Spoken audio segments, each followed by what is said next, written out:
When you have an identity, it is difficult for another person to impose a set of values on you.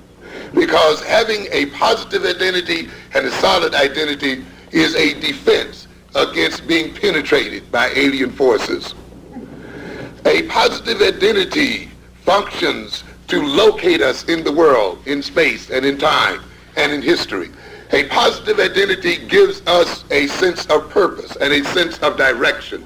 A positive identity provides us with self-knowledge and direction. A positive identity provides us with a sense of belongingness. When we say we are African, we are not merely identifying ourselves as individuals. We indicate that we belong to a people, to a culture, to a nation, that we belong to a system of values, a system of perceptions, a system of behavior, folkways and mores.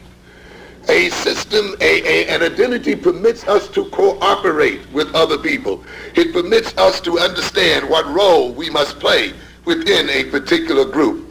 An identity permits us to know our own interests. An identity permits us to provide ourselves with an evaluative system, permits us to evaluate what is going on in the world. An identity provides us with a defense against possession. I've often said that we cannot be African and be slaves and subordinates of other people at the same time. We cannot be fully identified and at one with our African identity and be subordinate to another people. The European, of course, recognized this immediately. That is why when we talk about our slave history, we often talk about the destruction of African culture.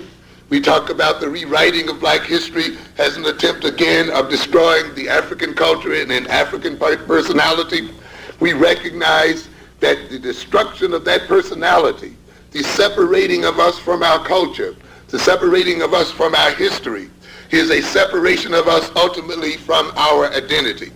It means a split and a schism is created in the personality. When a schism and a split is created in the personality, the individual is made exceedingly uncomfortable. It is the first rule of brainwashing. When you wish to brainwash a person, when you wish to transform their personality, you break them from their old personality. You break them from their old moorings. You make them question and doubt their previous culture and their previous learning.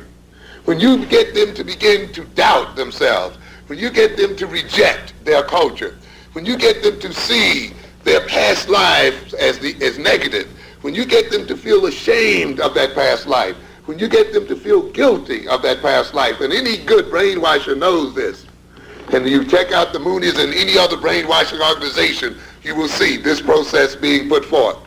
Once you get that, the individual then is left in a tremendous state of confusion, in a tremendous state of ambivalence. That state is painful. It motivates the individual then to seek some kind of relief, to seek some way out. Then it becomes the function of the brainwasher to say, if you follow my way, if you accept my definition, if you do it the way I say do it, if you look at it the way I say look at it, if you value it the way I say value it, then you will feel better. See how happy we are. And often in these quasi-religious brainwashing places, you see the people running around smiling, and they're all glory, and they're all happy, and they're all loving, and they're all, and here's this confused person cut off from family, cut off from his community, cut off from everything he's known, and is filled with pain, and yet these people seem to be so loving, they seem to be so brotherly, they seem to be so sisterly. Then let me get what they have. And of course these people are here to say, see, if you thought the way we thought, if you look at things the way we look at it, you'll be happy, you'll be one, you'll be accepted. Then often the individual then accepts the values and the orientation of the brainwashing group and then becomes a part of that group. The splitting then of the African personality is a necessary process in inculcating into that personality an alien personality, an alien spirit, creating the personality of servitude. It makes possible then in that African personality, that is the split African personality, makes it possible then for the African to begin to believe the lies, to accept the European distortions, to accept European reality, to accept then the stereotypes the Europeans have projected. And it's very interesting as you ride the subways today, and it becomes an embarrassing event to watch our youngsters use the degrading term they use again and again, so loudly, so unself-consciously. When I grew up, the idea of using this term in public, the idea of letting white folk hear you using that term, calling one, letting any other group of people hear you referring to yourself by that term, was unbelievable. But now this seems to be the coin of the realm. And we hear it all the time. Yeah, that nigga this, that nigga that. And, it just goes again and again and again. People must have been destroyed in many ways to talk about themselves in public and to be this way so loudly and so clearly. You must then break the African person from his African identity in order for this to happen. And this, of course, is what happens. Nature abhors a vacuum, we say. In other words, where there's a vacuum, there's an attempt for that vacuum to be filled in some way or another.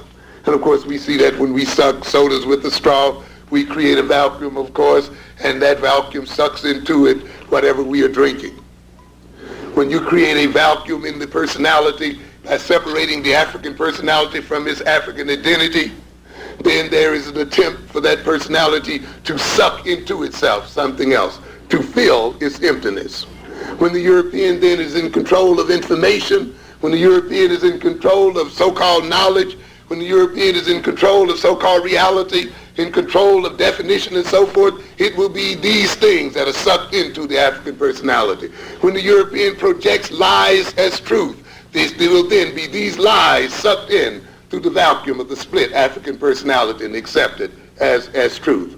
And then this personality, these sucked in lies, these sucked in perceptions, these sucked in distorted views of reality will take on a life of their own.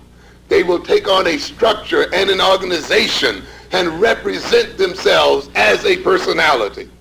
At that point, the African personality becomes possessed by a spirit. When we hear, as I said earlier, about the black boys and our children talking that language on the subway and speaking the way they speak, in a way it is not they who speak. It is the spirit in them that speaks using their mouths, using their bodies.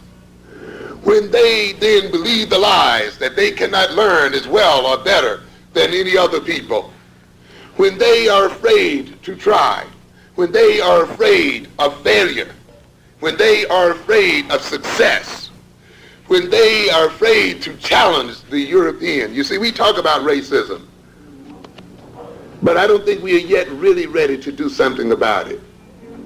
Because doing something about it in the ultimate sense means preventing and neutralizing the perpetrators of racism. Ultimately, it means, ladies and gentlemen, removing the Europeans' ability to perpetrate racism in the world. Not getting the European to love us, not getting the European to so assimilate with us or to accept us, but getting the European in a position where no matter how scandalous he is in terms of us, he can do a doggone thing about it. Because we then have the power in and of ourselves to defend ourselves against his insult and against his slander. Ultimately, then, the removal of racism for the world would mean the ultimate neutralizing of European power. But many of us are not ready yet to take on that task. Many of us are still afraid that we are not up to that task, that we cannot defeat the European, that we cannot neutralize the European. So we have opted for some kind of armistice, some type of suing for peace, some type of getting along, because we figure that is the best that we can do. Then in this sense, then we will be continued to be possessed by an alien spirit. And that alien spirit then will speak to us. When we then fail to believe in ourselves as people, it is because that spirit has taken over us, and it says to us what the European has said: you can't succeed. You can't run the world on your own. You're incapable of having a culture. Without us, you wouldn't have VCRs. You wouldn't have TVs because, see, you're not technical, and you know you love it. You wouldn't have compact disc, and you know you're into your music, you see, and you wouldn't have this, and you wouldn't have that. Europeans are mathematically gifted, and you are not mathematically oriented, and Jews can count money, and you don't know how to keep money. That means that there's a spirit in us, and that spirit whispers to us, and it keeps us from attempting many of the things that we should attempt. This can only occur when we have been separated from our African selves.